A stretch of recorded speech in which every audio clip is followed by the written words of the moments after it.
नमस्ते बच्चों, कैसे हो? अभी छुट्टियों के दिन चल रहे हैं ना, और गर्मियां हैं, मम्मी पापा भी घर पे हैं। तो ना एक काम करना, आप जिस शहर में रहते हो ना, उस शहर के बारे में पूरी जानकारी ले लेना। उसमें देखने जैसी बात कौन कौन सी है, यानी देखने जैसी जगह कौन कौन सी है, घूमने लायक जगह कौन कौन सी है, वो सब आपको पता होनी चाहिए। क्या आप जानते हैं कि आपके शहर में दर्शनीय स्थान कौन कौन से हैं?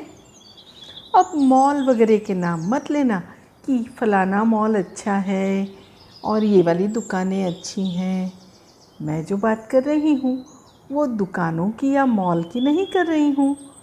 देखने लायक जगह दुकानें या मॉल थोड़े ही होते हैं, यानी होते होंगे, लेकिन देखने लायक जो खास जगह होती है वो ऐतिहासिक भी होती है, या फिर प्राकृतिक स्थान होते हैं, या पार्क होता है ना। तो ऐसे संग्रहालय या ऐसी कोई चीज़ें हैं क्या आपके यहाँ? जैसे मैं नवसारी में रहती हूँ, तो नवसारी में देखने लायक क्या है? तो नवसारी में देखने लायक तो बहुत कुछ है। पता नहीं कितने लोगों को वो पता है या नहीं है, क्योंकि सब तो सोचते हैं नवसारी तो छोटी सी जगह है, लेकिन भाई हमारा शहर है, हमें तो गर्व है इस पर। पता है, यहाँ पर नवसारी में जमशेदजी टाटा का जन्म हुआ था, तो वो जगह देखने लायक है। क्योंकि जमशेदजी टाटा, ये कितने पुराने समय के टाटा इंडस्ट्री आप जानते हैं, ये अंग्रेज़ों के समय से है।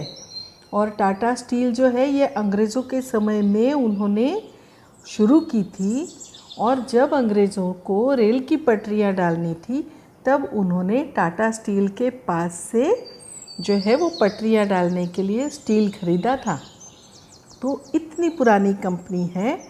उनके जन्मदाता जिन्होंने वो कंपनी बनाई, तो वो उनका जन्म कहाँ हुआ, इतनी टाटा मोटर्स की कितनी सारी कारें आती हैं, ये सभी ग्रुप ऑफ इंडस्ट्री जो है वो जिसने उन सब की स्थापना की, उनका जन्म कहाँ हुआ, ये जानना तो बड़ा रोचक है ना। तो ये एक जगह देखने लायक है नवसारी में। इसके अलावा अभी अभी यहाँ पर सॉल्ट म्यूज़ियम बना है, जो बहुत ही अच्छा है। इसमें जितना इंजीनियरिंग वर्क और वो सब है ना, वो सारा काम आईआईटी पवई यानी मुंबई के स्टूडेंट्स ने किया है। कितने गर्व की बात है ना, क्योंकि स्वदेशी है पूरा, हमारे देश के इंजीनियर्स ने काम किया है। और दुनिया भर से जिन आर्टिस्ट को अपने आप को गांधी जी के प्रति वो स्नेह भाव रखते थे, समर्पण भाव रखते थे, उन्होंने आकर के यहाँ की सारी चीज़ें, वस्तुएं बनाई हैं। देखने योग्य है बेटा, बहुत ही अच्छा है। पास ही दांडी का समुद्र भी है, वो समुद्र किनारा भी देखने योग्य है, घूमने योग्य है। इसके अलावा कई मंदिर हैं, और पारसी लाइब्रेरी है, सयाजी लाइब्रेरी है। पहले जब भारत कई राज्यों में बटा हुआ था ना, कई देशों में बटा हुआ था, छोटी छोटी डायनेस्टीज़ थी, राजघराने थे, तो उसमें एक सर सयाजीराव गायकवाड़, ये बड़ौदा के राजा थे, और नवसारी जो है वो बड़ौदा के राज्य के अंतर्गत आता था।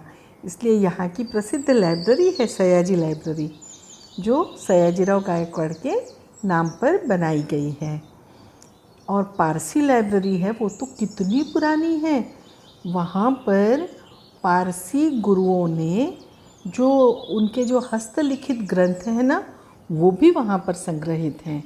और वहाँ पर अकबर के ज़माने में, अकबर ने जब पारसी लाइब्रेरी के लिए स्थान दिया, जगह दी, यानी जगह का पट्टा दिया जाता था ना पहले राजाओं की ओर से।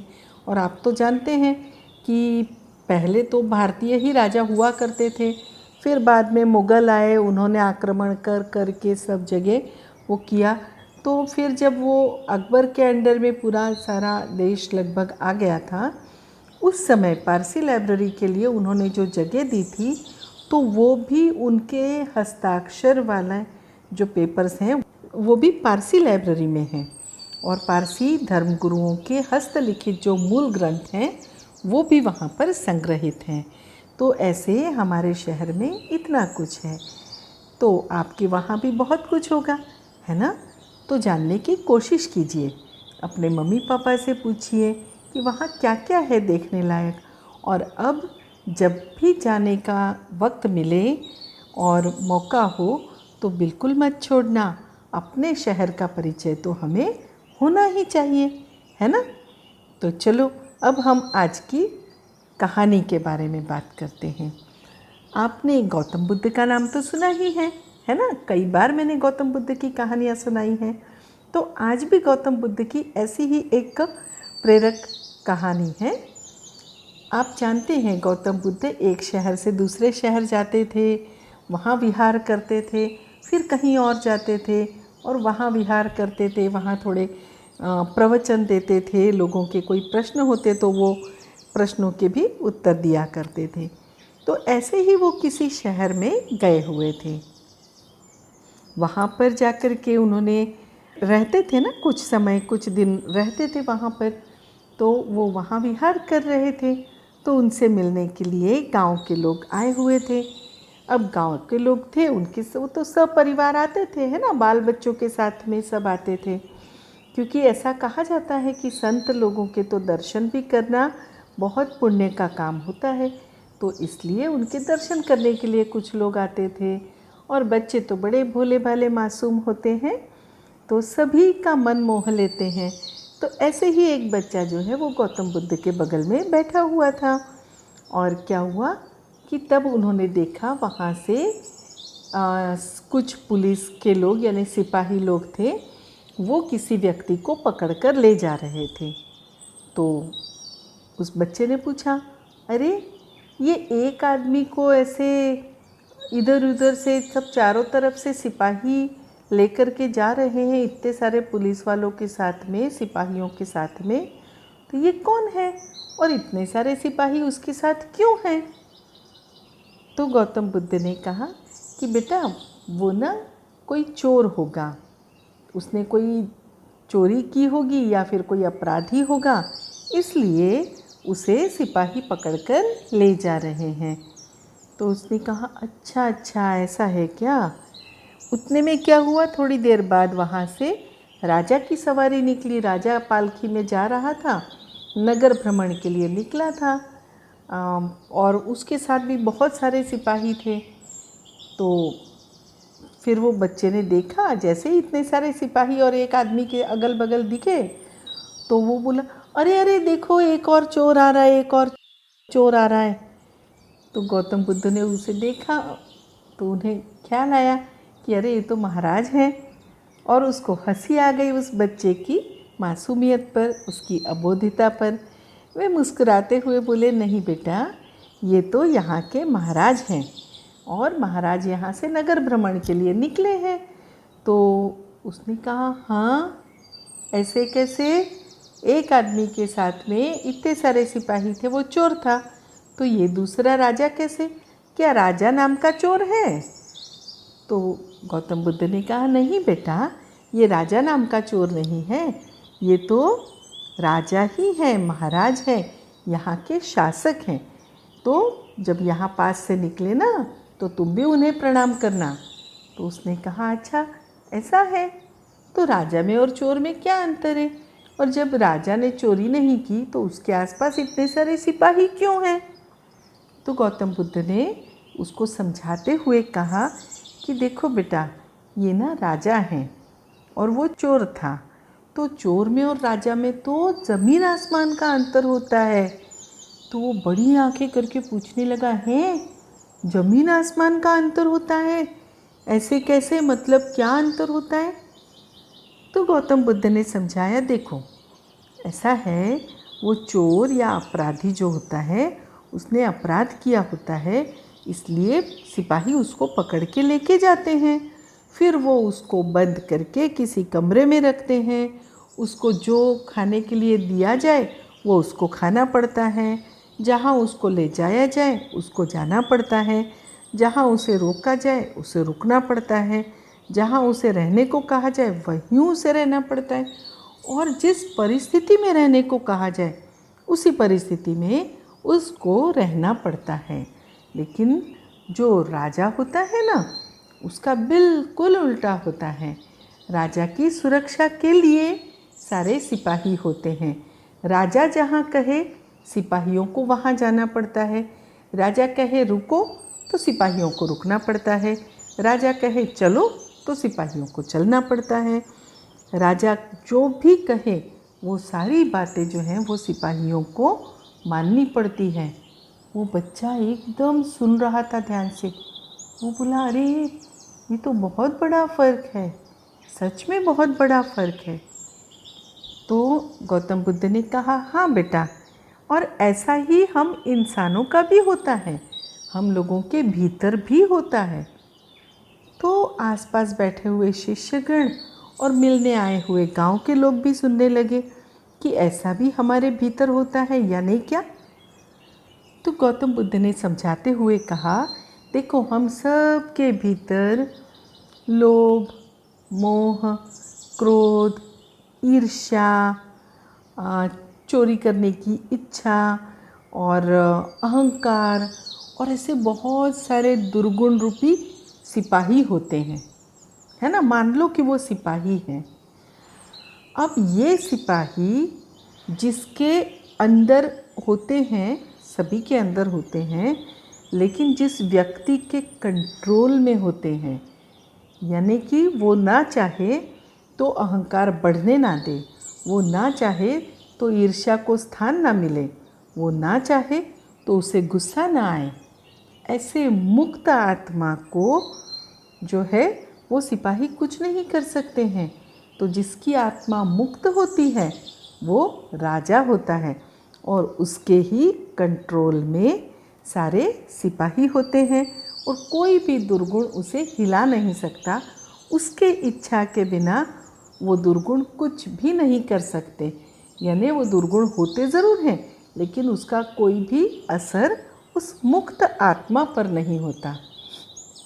लेकिन जो लोगों के कंट्रोल में अपने ये सारे दुर्गुण नहीं रहते तो उसको कभी भी गुस्सा आ जाता है, क्रोध में उसके हाथ से कोई भी अपराध हो जाता है, किसी को वो मारपीट कर देता है, कभी लड़ाई झगड़ा कर लेता है, कभी उसके भीतर का जो लोभ होता है, लालच होता है, वो लालच बहुत कंट्रोल कर लेता है और लालच के कंट्रोल में आने के कारण वो आदमी कोई गलती करता है, चोरी कर लेता है, गलत काम करता है। तो किसी की जो ईर्ष्या भाव रहता है, दूसरों से जेलस फील करता है, तब भी वो गलत काम कर लेता है और ऐसा व्यक्ति जो है वो चोर होता है। मतलब उसके सिपाहियों के अंडर में जो रहता है वो अपराधी बन सकता है, उसमें अपराधी बनने के सारी संभावनाएं छुपी रहती हैं। तो बेटा तुम खुद डिसाइड करो कि तुम्हें राजा बनना है या तुम्हें अपराधी बनना है। तो वो बच्चा बोला नहीं नहीं, मुझे तो राजा ही बनना है।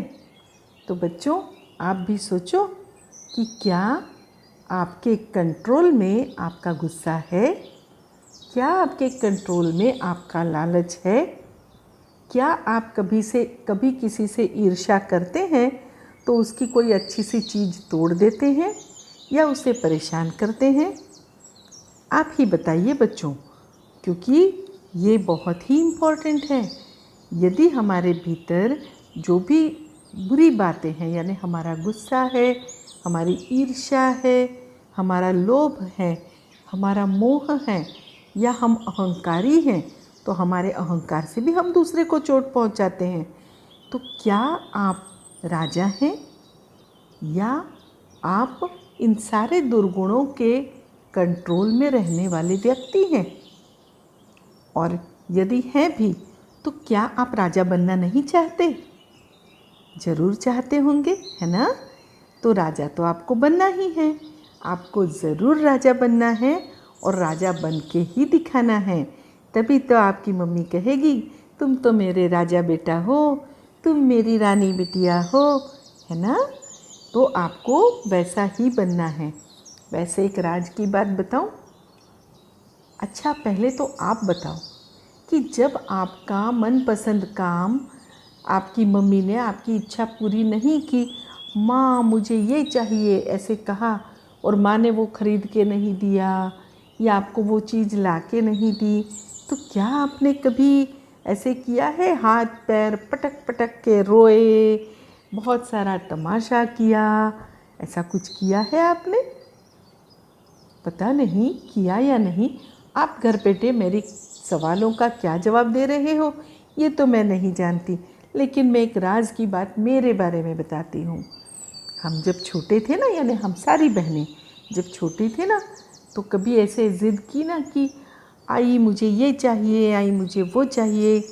योग्य होता तो आई दादा दिला देते, और कभी यदि उनको लगता कि नहीं कोई बहुत ज़रूरी बात नहीं है या नहीं है ज़रूरी इसकी इन चीज़ों की नहीं है ज़रूरत, तो नहीं भी दिलाते थे। तो उस समय शुरुआत में, यानी मैं छोटी थी तब, फिर मैं ज़िद करती थी मुझे चाहिए चाहिए चाहिए मतलब चाहिए चाहिए चाहिए चाहिए मतलब चाहिए, ऐसे करती थी। फिर मैं नहीं खाना खाऊंगी ऐसे बोलती थी। तो पता है मेरी मम्मी क्या बोलती थी? मेरी मम्मी बोलती थी अच्छी बात है बेटा, ये बता दे कितने दिन खाना नहीं खाने वाली, यानी उतने दिन तेरे लिए खाना नहीं बनाऊंगी। और फिर मुझ पे इसका क्या परिणाम होता था? मैं तो महापेटुराम थी, मुझे तो बहुत भूख लगती थी।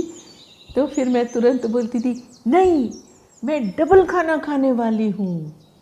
तो फिर मेरा गुस्सा मैं वहीं छोड़ देती थी, क्योंकि मुझे पता था मेरे गुस्से को बढ़ावा देने वाला कोई भी काम मेरे माता पिता कभी नहीं करते थे, यानी फालतू की ज़िद कभी पूरी नहीं करते थे। गुस्से को बढ़ावा देना यानी फालतू में जब लाड़ पूरे किए जाते हैं तो बच्चों को मौका मिलता है दूसरी बार फिर से वो वैसा ही व्यवहार करते हैं। तो ऐसा कभी मेरे मम्मी पापा ने किया ही नहीं। वो तो तुरंत बोल देते थे, जो भी देना होता था दे देते थे, लेकिन यदि नहीं देना हो तो मेरी ज़िद के कारण वो दे दें, ऐसा तो कभी नहीं हुआ। वो बोलते थे देखो ये देने योग्य है, दे दिया, लेकिन ये चीज़ तो बिल्कुल बेकार है, ज़रूरत ही नहीं है अभी इसकी, नहीं दिलाएंगे अभी। फिर नहीं खाना खाना है, कितने दिन नहीं खाना है मम्मी को बता देना। तो एकदम आई डोंट केयर वाला एटीट्यूड हो जाता था। तो इसलिए कभी भी हम लोगों ने ज़िद करना नहीं सीखा। और मैं बात नहीं करूँगी ऐसे बोला तो ठीक है, कितने दिन मौन रहना है वो भी बता दो, नहीं बात करनी तो भले, जितने दिन नहीं करनी उतने दिन मत करो। तो फिर अपने आप हम लोग एकदम से ट्रैक पे आ जाते थे। तो बच्चों ज़िद करना तो अच्छी बात नहीं है ना? मम्मी पापा हमारे लिए जो योग्य होता है वो सारी चीज़ें हमें देते ही हैं। और आज की कहानी से तो हम वैसे भी सीखते हैं कि क्या हमें ये लालच मोह इन सब चीज़ों से, झूठ वूठ ये सब चीज़ों के अंडर में रहना है, या हमें मुक्त रहना है और हमें राजा बनना है।